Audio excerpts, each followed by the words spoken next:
Pronto. Boa noite, irmãos, a paz do Senhor Jesus Cristo.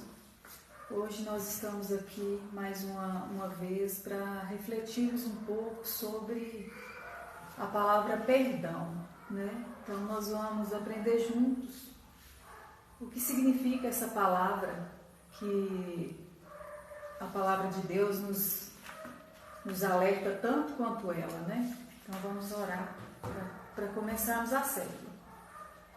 Senhor, meu Deus, mais esta noite, Pai, que estamos aqui reunidos, Pai. Nós aqui em casa, os irmãos na casa deles, Senhor. Nós estamos vivendo um tempo difícil, Pai, quando nós não podemos nos reunir por causa dessa pandemia, Senhor.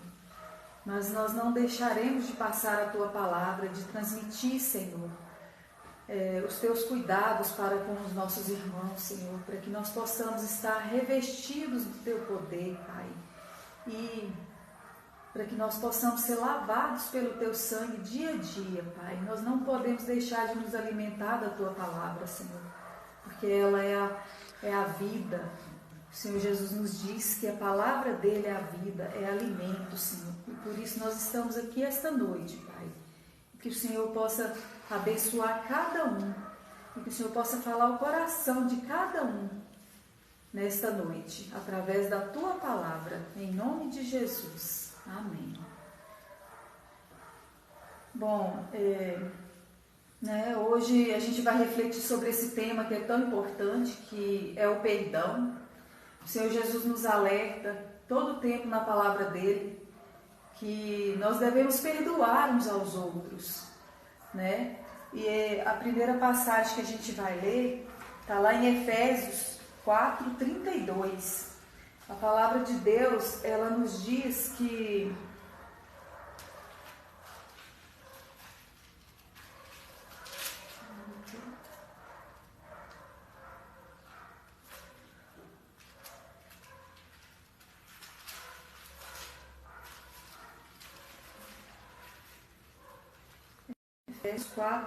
capítulo 4, versículo 32. Está dizendo assim para cada um de nós: antes, sede uns para com os outros benignos, misericordiosos, perdoando-vos uns aos outros, como também Deus vos perdoou em Cristo Jesus. O que quer dizer ser benignos uns para com os outros? É você não desejar o mal para o seu próximo. É você orar por ele, é você pedir a Deus pela vida dele, é você viver em união, né, em comunhão. Então a palavra de Deus nos alerta que nós devemos ser para com o nosso próximo benignos uns com os outros. E em Mateus capítulo 6, o verso 14 também, nos diz que se nós perdoarmos os nossos irmãos, uns aos outros, perdoar as ofensas, o Senhor Jesus, ele vai nos perdoar, né? Deus vai nos perdoar. Só se nós perdoarmos uns aos outros. A palavra de Deus nos diz lá na própria oração que o Senhor nos ensinou, em Mateus, que é o Pai Nosso, ele nos fala desse perdão. Se perdoardes aos homens as suas ofensas, também vosso Pai Celestial vos perdoará a vós. Então nós temos o perdão das ofensas, que é quando a gente perdoa o irmão, perdoa uma pessoa da família, perdoa qualquer que seja que tenha nos ofendido. Então esse é o perdão das ofensas. E a gente tem também o perdão dos pecados. E esse é só Deus que pode perdoar. Então, o Senhor Jesus, ele nos alerta na palavra dele que Deus pode perdoar, porque Deus é misericordioso e ele é amoroso para com todos nós que somos feitos pelas suas mãos, né? Nós somos feitos criaturas e Deus se alegra. A palavra de Deus diz que quando ele nos criou, ele se alegrou muito. Então nós somos especiais para ele. Por isso ele nos alerta tanto quanto ao perdão. Então nós precisamos perdoar uns aos outros e pedir perdão a Deus pelos nossos pecados também. Porque o Senhor Jesus, quando Ele nos alerta que nós precisamos pedir perdão a Deus, é porque o pecado, ele faz uma separação entre nós e Deus. E isso está escrito lá em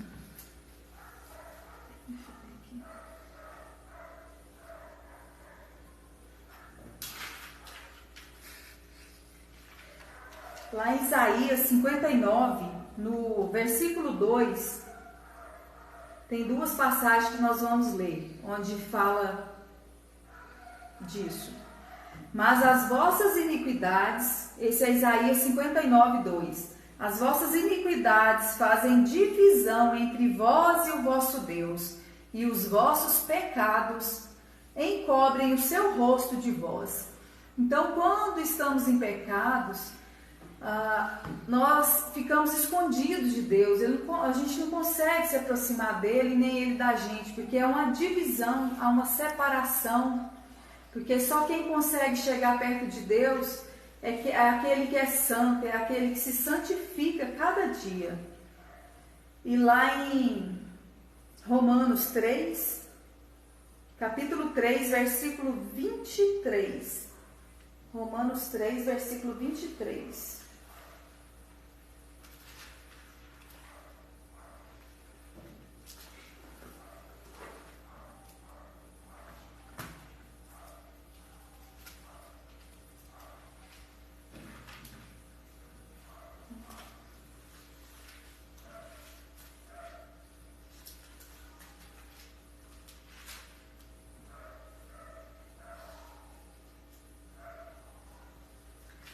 Aqui em Romanos capítulo 3, versículo 23, diz assim: porque todos pecaram e destituídos estão da glória de Deus.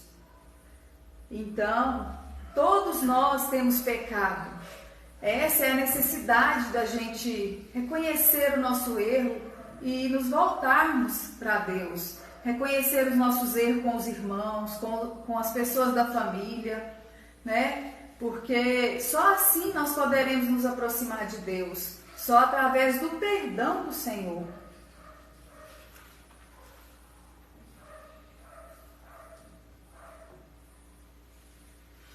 E existem 3 fases, né, que nós devemos passar para poder chegar a receber esse perdão de Deus. A primeira fase é que a gente precisa reconhecer o nosso erro. Quando nós reconhecemos o nosso erro, nós temos a capacidade de nos colocar no lugar do próximo, né? Sentir a dor do próximo.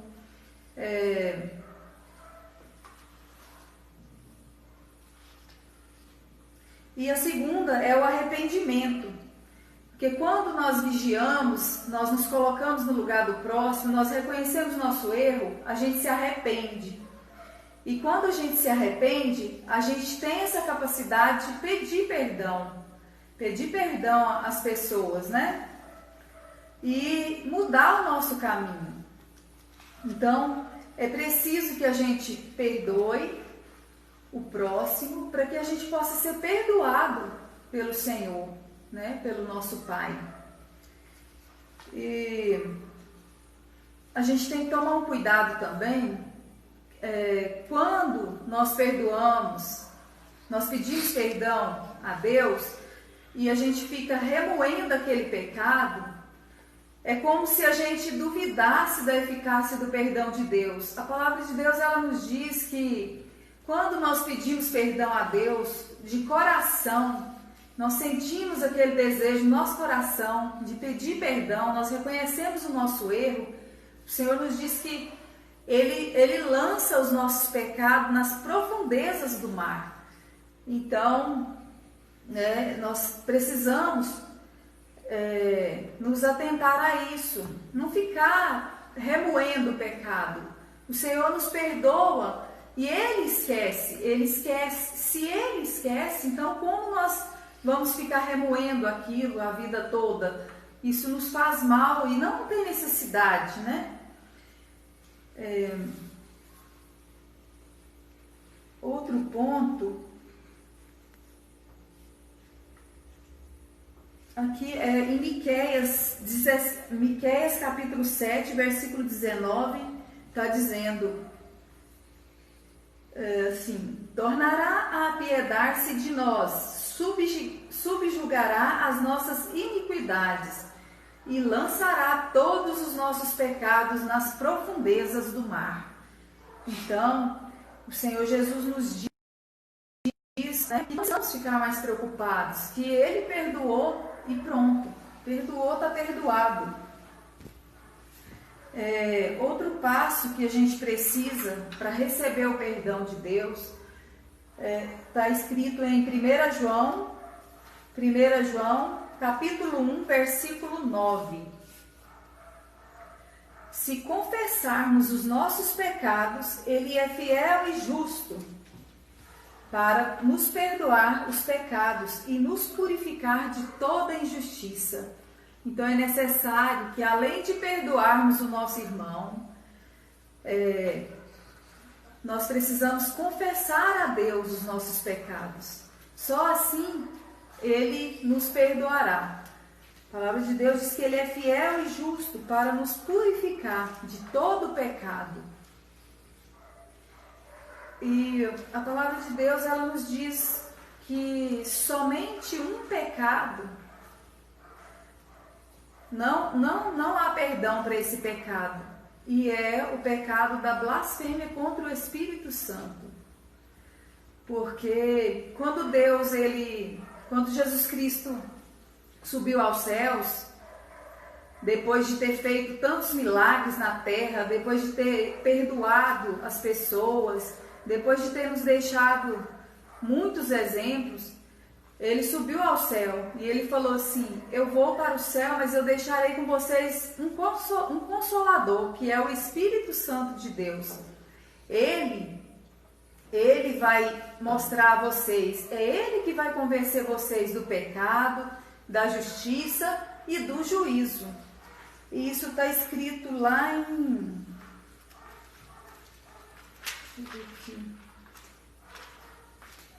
Mateus 12, 31 e 32.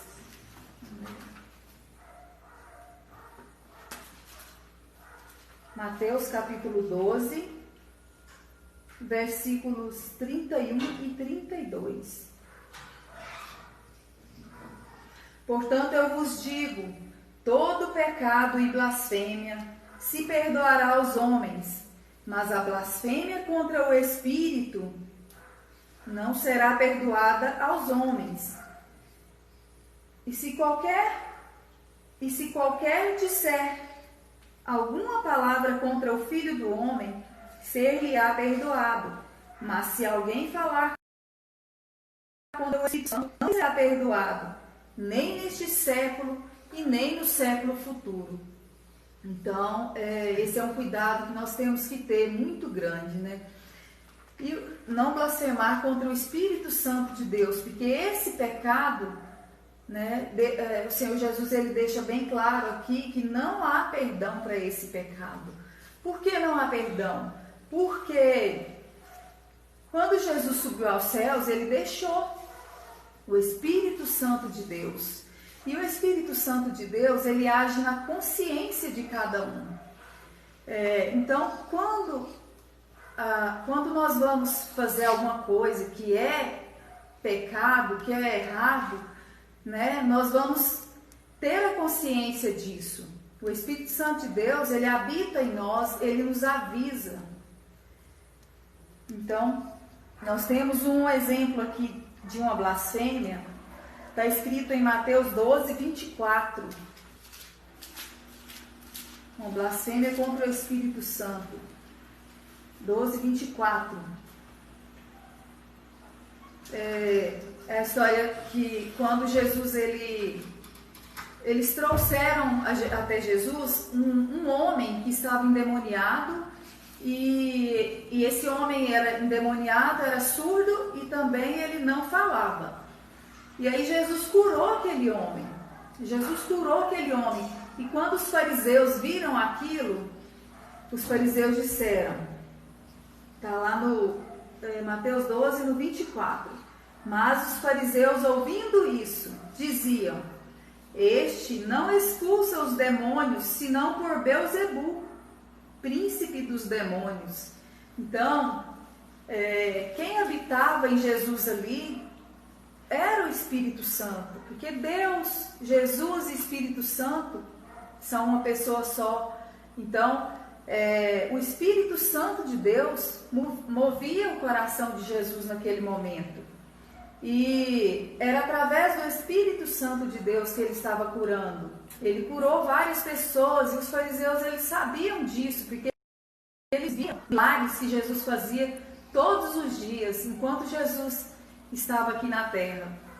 Então, isso é considerado uma blasfêmia contra o Espírito Santo, porque as pessoas, elas às vezes não querem mudar as suas atitudes, os seus comportamentos, e mesmo ela conhecendo a verdade, ela se nega a seguir o que é reto, seguir o que é correto, né? Ela se nega a passar por essa transformação.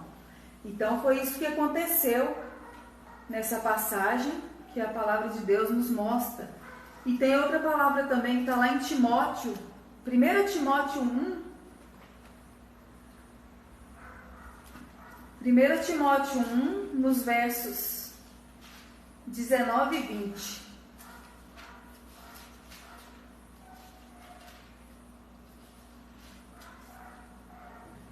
Primeira Timóteo 1, versos 19 e 20. Aqui, Paulo, ele está alertando a Timóteo, para Timóteo se guardar a fé dele, porque muitos se apostataram da fé, conservando essa instrução que Paulo está dando a Timóteo, conservando a fé e a boa consciência, rejeitando o mal, rejeitando a qual alguns fizeram naufrágio na fé, e estes foram Himeneu e Alexandre, os quais entreguei a Satanás, para que aprendam a não blasfemar. Então, aqui Paulo conhecia esses dois homens, que era Himeneu e Alexandre. Paulo sabia do comportamento deles, que era contrário à vontade de Deus. Então, ele alerta Timóteo. Timóteo, seja consciente, né? Conserva a sua fé, tenha boa consciência, porque o Espírito Santo de Deus, nessa época aqui, já atuava, e era ele quem trabalhava na nossa consciência.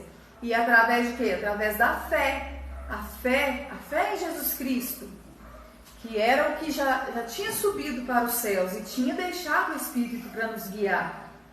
Então, aqui Paulo fala que Himeneu e Alexandre, eles foram entregues para Satanás, porque eles viviam blasfemando. Então,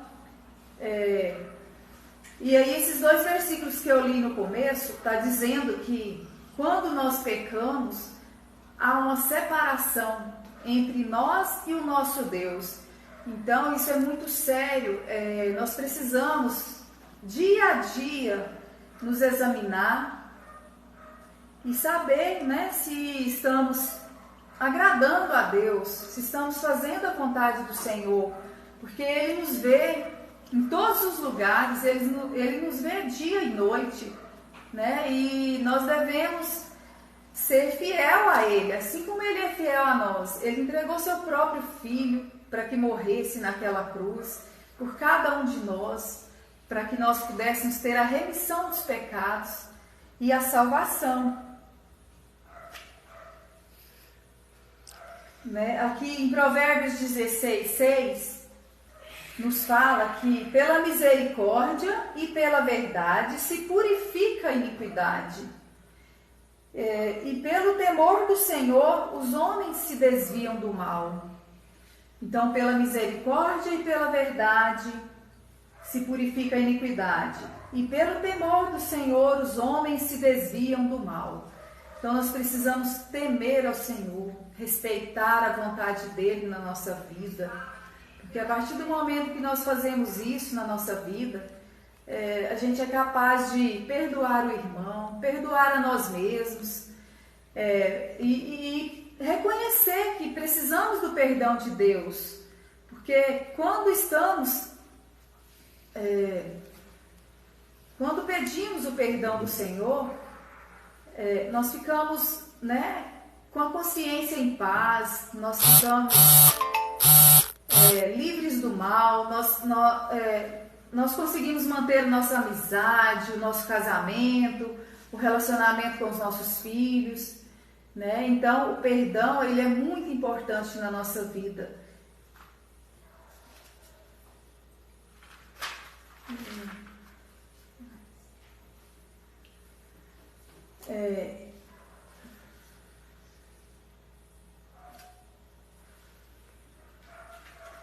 E perdoar é uma decisão, Ninguém sente assim aquela vontade de perdoar. Nós precisamos decidir. A partir do momento que nós sabemos o efeito do perdão na nossa vida, Quer nos trazer paz no coração, quer nos aproximar das pessoas, quer nos aproximar de Deus, porque é isso que o Senhor quer.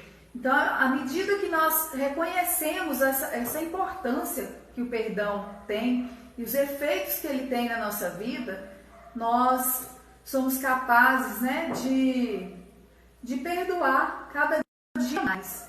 E é isso que nos vai fazer, é um processo de santificação. O perdão, ele é como se nós fôssemos renovados dia a dia. Porque a palavra de Deus nos diz que todos os dias nós precisamos vigiar. Nós precisamos orar, nós precisamos vigiar o nosso comportamento, o que falamos, o que pensamos. Então, tudo isso é um processo na nossa vida. E um reconhecimento que o Senhor Jesus, ele se fez pecado por nós e ele merece a nossa fidelidade. Ele nos ama e ele quer que nós estejamos com ele um dia. Então é por isso o Senhor Deus entregou o Filho dele para morrer naquela cruz, porque sem a justiça do Senhor na nossa vida, nós não teríamos acesso ao Pai, Então, o Senhor Jesus, ele veio como um sacrifício definitivo na nossa vida. Todos os nossos pecados foram perdoados a partir daquele momento que ele se entregou naquela cruz. A palavra de Deus só nos diz agora que temos que recusar o pecado. Agora a gente precisa lutar contra o pecado, porque à medida que nós lutamos contra o pecado no dia a dia, a gente vai se aproximando de Deus, E Deus espera isso, a santificação de cada ser humano, para cada dia mais nos aproximarmos dele.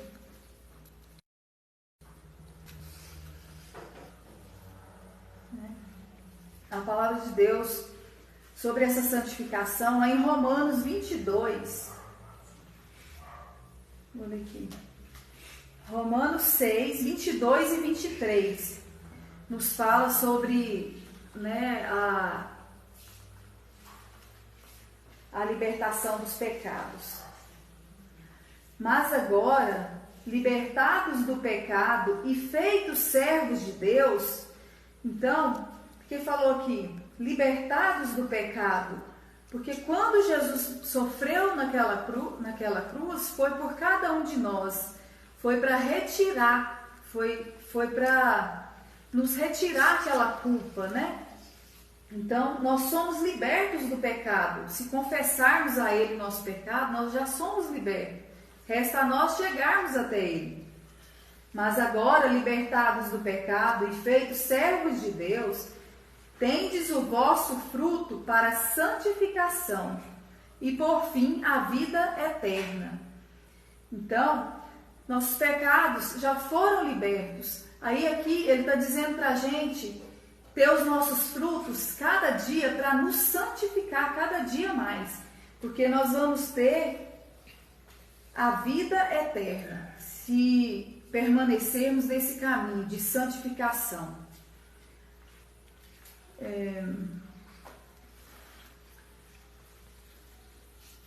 Então nós temos, né, como nosso exemplo maior a pessoa de Jesus Cristo, e que nós possamos confiar, né, no perdão que Ele, na culpa que Ele nos tirou, no perdão que Ele nos deu naquela cruz, e que nós possamos lutar para que sejamos cada dia mais santos, né?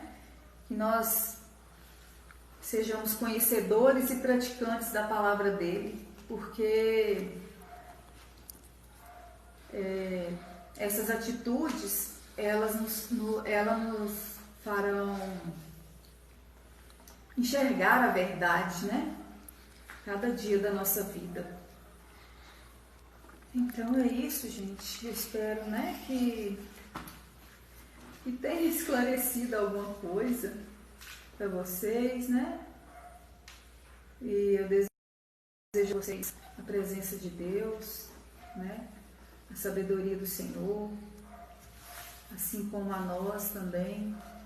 E eu oro neste momento, Senhor, finalizando esta célula, que a Tua graça, Pai, seja alcançada por todos nós, Pai, que todos nós possamos reconhecer o Teu sacrifício, Pai, que o sacrifício que o Senhor fez ali naquela cruz por cada um de nós, Pai, e que nós possamos confessar os nossos pecados, nós possamos pedir perdão uns aos outros, pedir perdão ao Senhor, Pai, para que nós possamos ter a Tua presença na nossa vida, o Teu Espírito Santo para nos guiar dia a dia, nós possamos alegrar, Senhor, na Tua presença, e que o Senhor se alegre de nós também, Senhor, pelas nossas atitudes, nosso comportamento diário, Pai, que nós possamos vigiar, Senhor, que nós possamos buscar a Tua presença durante o dia e durante a noite, Senhor, porque somente a Tua presença nos traz paz,